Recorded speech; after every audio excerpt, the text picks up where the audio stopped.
আসসালামু আলাইকুম রহমতুল্লাহি ওবরকাতুহ।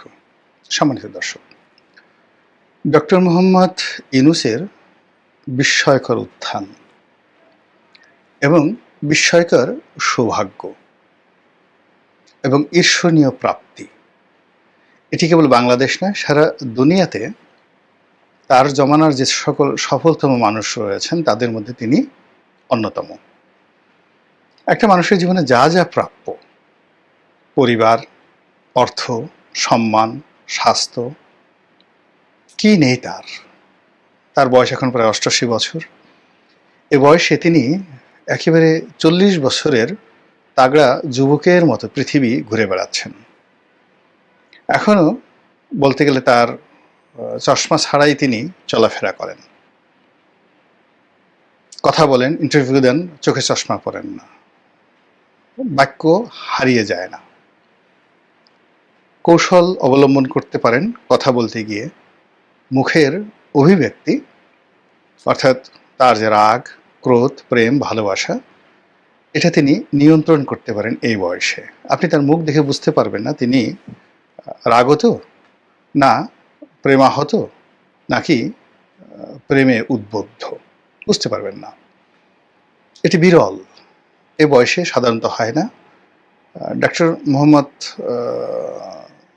যাকে বলা হয় মালয়েশিয়ার মাহাথির মোহাম্মদ, মোরালেস আপনি তার সঙ্গে এই ভদ্রলোকের এই বয়সজনিত যে জিনিসগুলো আছে সেটা তুলনা করতে পারেন, যে এখনও ডক্টর মাহাথির মোহাম্মদ যেভাবে উজ্জীবিত, আমাদের ডক্টর মোহাম্মদ ইউনূস সেভাবে আছেন। কিন্তু ব্যবসা বাণিজ্য, রাজনীতি, নোবেল প্রাপ্তি, সম্মান, আসলে একটা জীবনে, একটা মানুষের জীবনে এরকম হয় না, কখনই হয় না। এবং তিনি শুধু পেয়েই এসেছেন। কষ্ট বলতে শেখ হাসিনা তাকে অপমান করার চেষ্টা করেছে, মামলা দেওয়ার চেষ্টা করেছে, নাস্তানাবুদ করার চেষ্টা করেছে, কিন্তু বাস্তবতা হলো সারা বাংলাদেশের মানুষ এবং সারা পৃথিবীর মানুষ তার পক্ষে ছিল।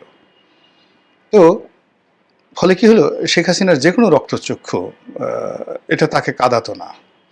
তিনি বুঝতে পারতেন যে তিনি যে রাস্তায় হাঁটছেন বা তিনি কোর্ট কাছারিতে দৌড়াচ্ছেন, বিদেশে যাচ্ছেন, লক্ষ কোটি মানুষের আশীর্বাদ, দোয়া তার সঙ্গে রয়েছে। এবং শেখ হাসিনার পুরো জমানাতে তিনি যেভাবে এয়ারপোর্টে যেতেন আসতেন, তাকে কখনো এয়ারপোর্টে ঠেকিয়ে দেওয়া, ২ ঘন্টা বসিয়ে রাখা, এটা শেখ হাসিনার রেজিম কল্পনাও করতে পারত না। এই ছিল তার সম্মান এবং মর্যাদার লেভেল। সেই মানুষটি আল্লাহর অশেষ রহমত, বরকত অথবা অন্য যে কোনো কারণে হোক, তিনি বাংলাদেশের সর্বোচ্চ রাষ্ট্র ক্ষমতায় অধিষ্ঠিত। এখন এই অবস্থাতে মান সম্মান নিয়ে তার পরিসমাপ্তিটা, জীবনের যে পরিসমাপ্তিটা, সেটা কিভাবে হবে? তিনি ক্ষমতা থেকে চলে যাবেন, যেটাকে শান্তিপূর্ণ ক্ষমতা হস্তান্তর বলা হয়, সেটা তিনি স্বেচ্ছায় ছেড়ে দিবেন, আমি আর পারছি না, পদত্যাগ করবেন। তিনি প্রকৃতির নিয়মে মরে যাবেন অথবা মারা যাবেন। তারপর আর কি হতে পারে? মানে আলটিমেটলি জীবনের এই পর্যায়ে এসে তার সব কিছুর তো একটা সমাপ্তি হবে, তাকে কবরে যেতেই হবে। কোনো মানুষই অমর নয়। কিন্তু যে সমস্যাটা হলো যে তার শেষটা কেমন হবে? আমরা সবসময় বলি, শেষ ভালো যার, সব ভালো তার। এবং জীবনের সব অর্জন, তার জীবনের সব অর্জন, সকল সুনাম, সকল সুখ্যাতি, ধন সম্পদ, মান মর্যাদা, এটা নির্ভর করবে তার, যাকে বলা হয় এই অন্তর্ধানের মাধ্যমে, তার প্রস্থানের মাধ্যমে, তার মৃত্যুর মাধ্যমে, তার কর্মজীবনের পরিসমাপ্তির মাধ্যমে। এবং সেটি যদি ভালো হয়, তিনি সত্যিকার অর্থে একজন ভালো মানুষ। আর শেষটা যদি ভালো না হয়, তার সারাটা জীবনের অর্জন একেবারে শূন্য হয়ে যাবে। যেমন ধরুন শেখ হাসিনার কথা। এখন শেখ হাসিনা শক্ত হাতে ১৫ বছর চালিয়েছেন, তার আগে ৫ বছর, ২০ বছর প্রধানমন্ত্রী, এরপরে দুইবার সংসদে বিরোধী দলীয় নেত্রী, সে ১৯৮১ সন থেকে এখন পর্যন্ত আওয়ামী লীগের মতো একটা বড় দলের সভানেত্রী। কার্যত অর্থবিত্ত ক্ষমতার যে প্রাপ্তি, শেখ হাসিনার এর সঙ্গে আপনি পৃথিবীর কারোর তুলনা করতে পারবেন না। কিন্তু একই সঙ্গে যদি তার পালিয়ে যাওয়া, তার পরাজয়, এখন তার চোখের সামনে তার প্রিয়জনরা যেভাবে লাঞ্ছিত হচ্ছেন, অপমানিত হচ্ছেন, পালিয়ে রয়েছেন, আহাজারি করছেন, এটা সহ্য করা সম্ভব নয়। প্রতিটা মুহূর্ত তাকে বেদনাহত করছে এবং করবে। এটা জীবনের একটা বিরাট পরাজয় এবং এই পর্যায়ে এখান থেকে ঘুরে দাঁড়ানো ঘটেনি, মানবজাতির ইতিহাসে কখনো ঘটেনি। শেখ হাসিনার বয়সে প্রায় ৮০ বছর। ফলে বড় একটা বটবৃক্ষ যদি উপড়ে যায়, পড়ে যায়, ওটা আর পুনরায় বপন করা যায় না। ফলে কি হলো, শেখ হাসিনার যত অর্জন, যত সুনাম, দেখুন তার সেই যে পতনের মধ্য দিয়ে সেটা তার শেষ হয়ে গেল। একইভাবে আরো অনেক ইতিহাসে বিখ্যাত বিখ্যাত ঘটনা রয়েছে। ফলে ডক্টর মোহাম্মদ ইউনূসের এতকালের যে অর্জন, তার ৮৮ বছরের জীবনের যে অর্জন, সে অর্জনটা এখন নির্ভর করছে তার পরিসমাপ্তিটা কিভাবে হবে।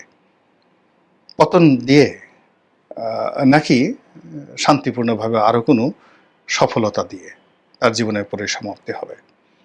গত ১০ মাসে তার জীবনে যা কিছু ঘটেছে, এটা যদি তার অতীতের সফলতা ধরেন, আমার এখনো মনে আছে তিনি যেদিন নোবেল পুরস্কার পেলেন, সেদিন সারা বাংলাদেশ নেচেছিল, পশ্চিমবঙ্গ নেচেছিল, এশিয়া নেচেছিল। তার সঙ্গে সঙ্গে ওনার যারা বিশ্ব নন্দিত বন্ধুবান্ধব আছে তারাও নেচেছিল। এবং সেই যে নৃত্য, তার নোবেল পুরস্কার প্রাপ্তির সময়ের যে নৃত্য, সেই নৃত্য সেই উনি যেদিন প্রধান উপদেষ্টার দায়িত্ব নিলেন সেই দিন পর্যন্ত অব্যাহত ছিল। কিন্তু এটি ক্রমাগত সেই নৃত্য এখন ক্রন্দনে পরিণত হয়েছে। মানুষ তাকে সমালোচনা করছে, গালাগাল দিচ্ছে, তাকে নিয়ে ট্রল করছে, আজে বাজে কথা বলছে, অথচ এটা হওয়ার কথা ছিল না। এটা কেন হলো, কিভাবে হলো, এটা উনি ভালো জানবেন। আমি শুধু এখানে প্রকৃতির একটা স্বাভাবিক নিয়ম আপনাদেরকে বলি। আমরা যে মানুষ মারা যায়, মারা যাওয়ার পরে লাশ কবরে রাখে, সে সময় একটা দোয়া আমরা পড়ি। সেই দোয়াতে আমরা কি বলি? আল্লাহর কথা, পবিত্র কালামের পাকের কথা, মিনহা খালাকনাকুম অফিহা নুইদুকুম অমিনহা নুখরিজুকুম তারাতান উখরা। হে মানুষ, তোমাকে মাটি দিয়ে তৈরি করা হয়েছিল, আবার এই মাটির মধ্যেই তোমাকে গ্রথিত করা হলো, চাপা দেওয়া হলো, কিংবা কবর দেওয়া হলো। আবার এই মাটি থেকেই একদিন আবার তোমাকে উঠানো হবে। তো এই যে মৃত্যুর সময় যে একটা অমীয় বাণী পবিত্র কালামের, এর সঙ্গে আমরা দুনিয়াতে আরেকটি কথা, তোমারে বোধিবে যে গোকুলে বাড়ি শেষে, এটাও যেভাবে প্রিয়। আর যার যেখান থেকে উত্থান হয় ওখানেই তার পতন হয়। অর্থাৎ যে মানুষটি যে কর্ম করে তার উত্থান হয়েছে, সেই কর্মের মাধ্যমে তার পতন হবে। অতীতে আপনি দেখেন বঙ্গবন্ধু রাজনীতি দিয়ে তার উত্থান, সেই রাজনীতির কারণেই তার পতন হয়েছে। জিয়াউর রহমানের কথা চিন্তা করেন, যে সামরিক বাহিনীর সাহায্য নিয়ে, সমর্থন নিয়ে তার উত্থান, সেই সামরিক বাহিনীর হাতে তার মৃত্যু হয়েছে। আমাদের দেশের 111 বলেন, এরশাদের পতন বলেন, মানে যাদের সাহায্য নিয়ে, সহযোগিতা নিয়ে, বা যাদেরকে নিয়ে তাদের স্বপ্ন বাসর ছিল, সেই স্বপ্নই তাদের জন্য দুঃস্বপ্ন বয়ে এনেছে। তো সেই ক্ষেত্রে ডক্টর মোহাম্মদ ইউনূসের যে উত্থান, কোত্থেকে উত্থান হয়েছে?